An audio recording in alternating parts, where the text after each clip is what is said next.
All right, time now for some casting news and theater releases for your favorite superhero franchises. Well, there's mostly only two, but anyway. I'm Mr. Nailsin.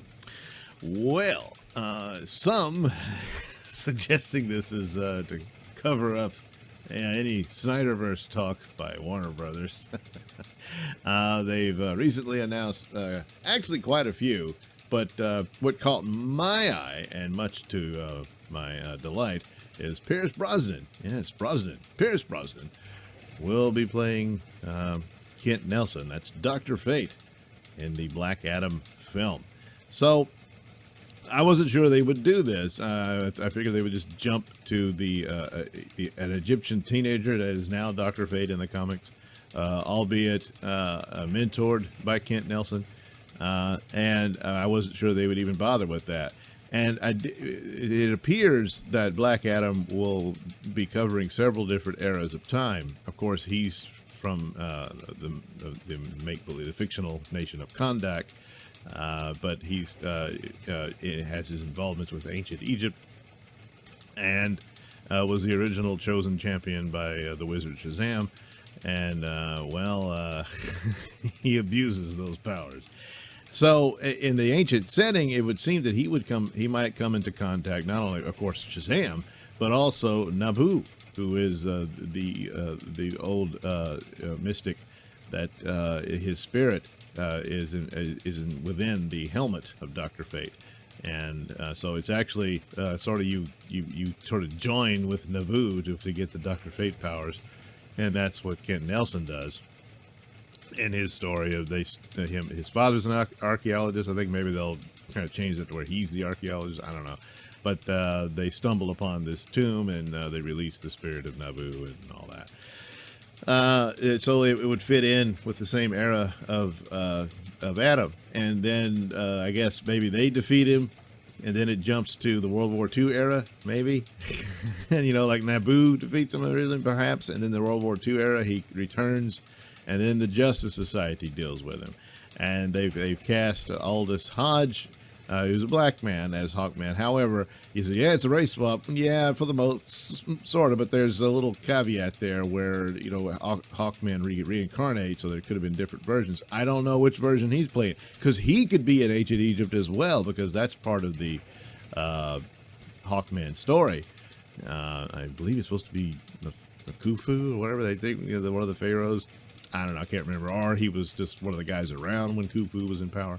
But anyway, maybe he's playing that version. I don't know. But more than likely, he's playing the World War II era version as to be a member of the Justice Society. And they've Noah Centineo, who was supposed to be He-Man, I thought. But I think that, once again, they can't seem to get Masters of the Universe off the ground. So maybe that's not happening. But he'll be Atom Smasher, and Quintessa Swindell as Cyclone. Yes, another redhead gets race swapped.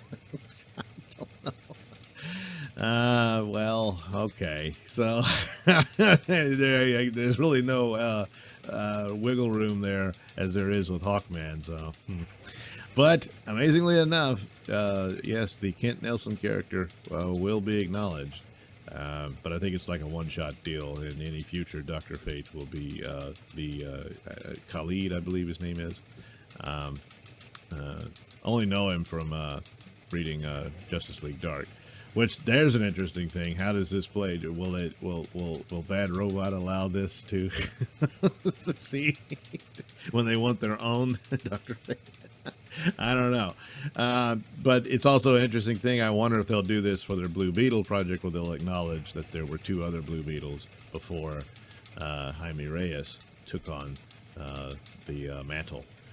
So anyway, I actually like this. I think this is a really good casting for Kent Nelson. And it's an intriguing thing that it's, Black Adam is supposed to be, it's a Black Adam movie, but it's becoming a Justice Society movie. And one wonders, is that the split where Justice League will be the Snyderverse and Justice Society will be the Warnerverse or whatever? Yeah, I don't know. But, yeah, I want to see more Snyderverse. But, there's a lot of forces arrayed against it. So, what are you going to do. The other fan casting, not fan casting, nobody was calling for it. It's just supposedly a matter of circumstance. Is Barry Allen's father, Henry Allen, will be recast. Now, Billy Crudup had played him in the Snyder Cut and all that. But apparently the official word is that his schedule won't allow him to reprise the role for the Flash movie. And so, because he's busy with Apple TV's The Morning Show. Okay, if that's the deal, if you say so. But Ron Livingston, remember him from Office Space? He'll be taking over. Somewhat similar look between the two, I guess. I don't know. Same hair color. And so there you go. He'll play Henry Allen in that movie where Henry Allen is wrongly accused of murdering his own wife and Barry's mother. And he's in prison, and Barry can't get him out. And so ultimately, as we've seen, thanks to Snyder Cut, which they want to separate the two, but in Snyder Cut, clearly the Flash's abilities to travel through time and even manipulate it are on display in that film. And then that's pretty much the core of his own movie, where he attempts to undo the death of his mother. Yeah, figure that one out. But anyway, Crudup's out and Livingston's in. It's too bad because, hey, they could have weaved a whole Snyderverse story where Crudup is actually Dr. Manhattan, because he was Dr. Manhattan in Zack Snyder's Watchmen. Hey, crazier things have happened. Let's see. What else we have? Oh, this is a weird thing. Well, sort of weird. So the Batman will not be released on HBO Max at the same time it's in theaters. They've gone back on that. That'll be this year and this year only. They'll go back to being Warner Brothers releasing their films in theaters for at least up to 45 days before they're on the platform. And so that's how they'll be doing that. And so, well, the whole thing failed, didn't it? Well, I guess, but consider the backlash they received when they announced it. It was overwhelming, and then all of the directors hated it, unless, like Patty Jenkins, well, they paid her more money.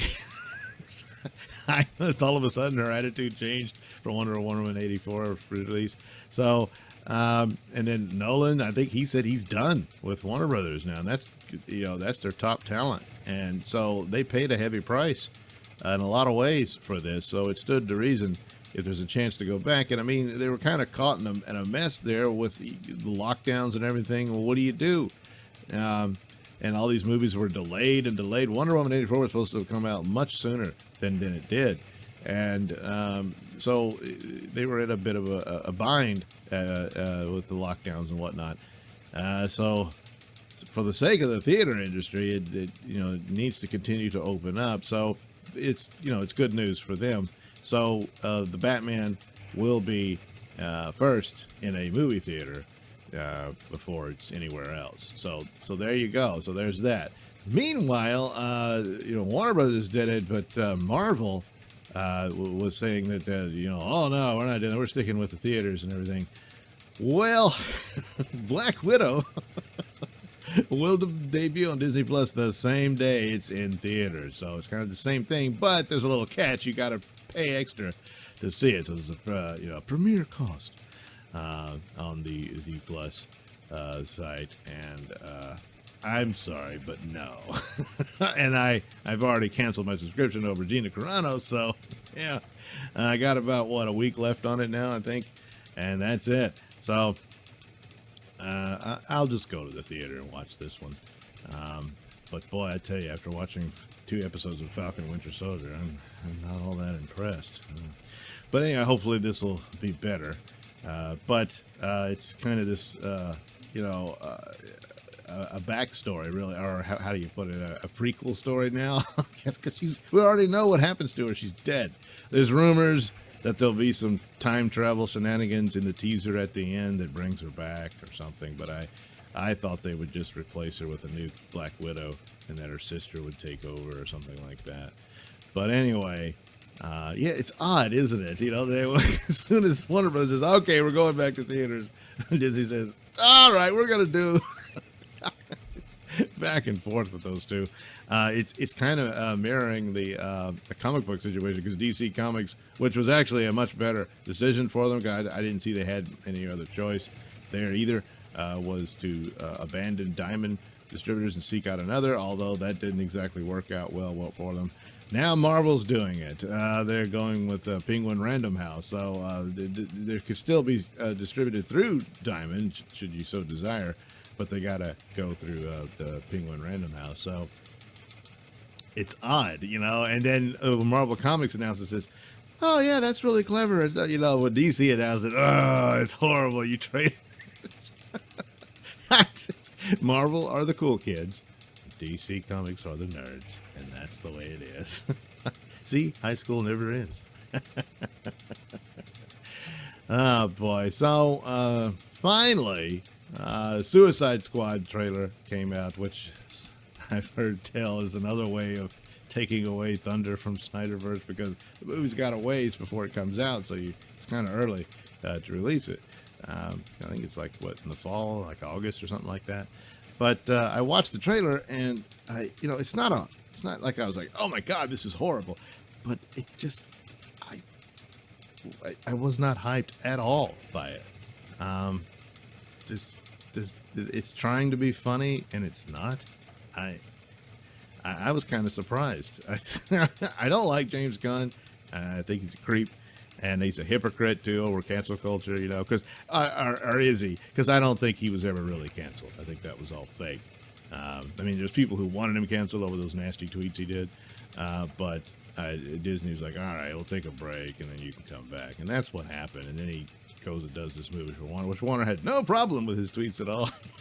Hires him to do Suicide Squad, and then he's back in for Guardians. He'll wrap that up for them. So it's all good. Boy, that's funny, because when people get canceled, they're canceled, period. But James Gunn, oh, he gets a second chance. Yeah, it's, what about all the others? Huh? Are they going to bring Roseanne back, despite all the millions she brought in for a TV show? No. And so, yeah, that's why he's so easy with cancel culture and praising it and everything, because he wasn't canceled. Worked out great for him. Yeah, but anyway, separate the art from the artist. The trailer doesn't. I'm just not. The only intriguing thing was Starro shows up, but it'll probably be really silly and stupid. I thought Suicide Squad would be a better fit for James Gunn, because I was not a big fan of the Guardians movies, and I really don't like their influence over the MCU. It's fine where it is, well, more or less. But to have that stretch into Thor and all the others, I was like, oh, good Lord. But they figured it was a winning formula for them. But it's really stale in Winter Soldier, Falcon and Winter Soldier. So, but anyway, so I thought Suicide Squad would be a better fit for him. Well, it doesn't look like it with the trailer. But it's just a trailer, so... and maybe this was a cobbled together thing, because Warner Brothers said, "Hey, hurry up, put that out there, so we can steal thunder from Zack Snyder." I don't know, but anyway, there you are. Oh, what a roundup for your superhero movies. So at least you get Dr. Fate for, I don't know, maybe a few minutes in that movie. So there's that, huh? Yeah. All right. Take care. Thanks for watching and listening. Say, while you're still here, why not like and subscribe and share with your many friends? Yes. Also, check out my mini stores in the link description below. Yes, where you can get t-shirts, hats, mugs, all those goodies with my artwork on them. Oh, yeah. And head over to indieplanet.com and pick up a copy of my comic book, Night Night. Oh, yeah. You can also catch me at my podcast, Mr Nailsin Show, on RadioMisfits.com. And you can also watch my videos on BitChute.com and now on Rumble.com. Oh, my goodness. So many places to watch me and my stuff. Oh, yeah. And if that's not enough for you, well, you can follow me on many social media platforms and say hi to your old pal, Mr. Nailsin.